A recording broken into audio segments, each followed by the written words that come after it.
Okay, Sunday ngayon pero ang daming ginagawa dito, ang daming dumugsong kliyente. So pakita ko sa inyo guys ha. Eto, kotse nila Sir Leroy, umorder sa amin ito na release to 4 months ago, 5 months ago.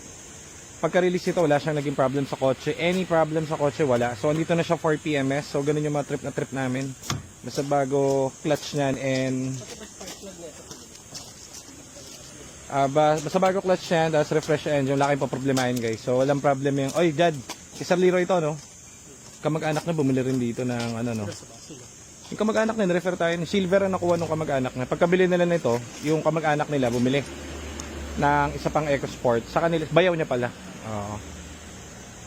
Ano to? PMS lang to no? PMS lang tapos nag-refreon lang tayo kasi medyo humina yung aircon. So, malamig pa rin pero parang may onting slight bago ECV nito nung release. So, alam natin yung history nito. So, magpapa-refreon lang tayo kay Kuya Edwin, then batchy na sila. Ito yung isa natin na nirelease 4 months ago. O, imagine mo, yung mga nakakabili dito, ay mga nakabili sa labas, puro overhaul na yung hatol dito kasi puro halo na yung tubig at langis. Parang nung isang araw na vlog natin, eto pa isa matindi. Ilang months na kaya ito? Parang, eto I think siguro mga, ilang months na to, Sep? Mga 3 months? Mas nauna tong kay Sir Leroy, ano? Ha? Mas nauna ba to? Mas nauna pala to. So mas matagal to. Siguro mga 6 months, 5 months, gano'n. Walang problema. Tinanong ko yung may-ari. Masaya si Sir. Nabiyahe niya na kung saan. Batangas daw ang biyahe niya, ganyan. Ganun pa rin ang engine. Di pa rin nagbawas kung paano siya namin nirelease. Ngayon, as I've said guys, second hand pa rin tong kotse. Pero hindi naman namin na-perfect yan. Ang perfect namin dyan, tranny, engine. Diyan kami magaling sa mga unnecessary, yung mga ganyan, yung mga gasgas kayo na magpapaganda dyan. Ngayon, kaya siya nandito dahil gusto niya tuwid daw yung ilaw, kaso nakita niya may nakadikit dito, ayun no, may pandikit. So yung first owner niya, nakaganyan na yan dati pa. So ayusin natin.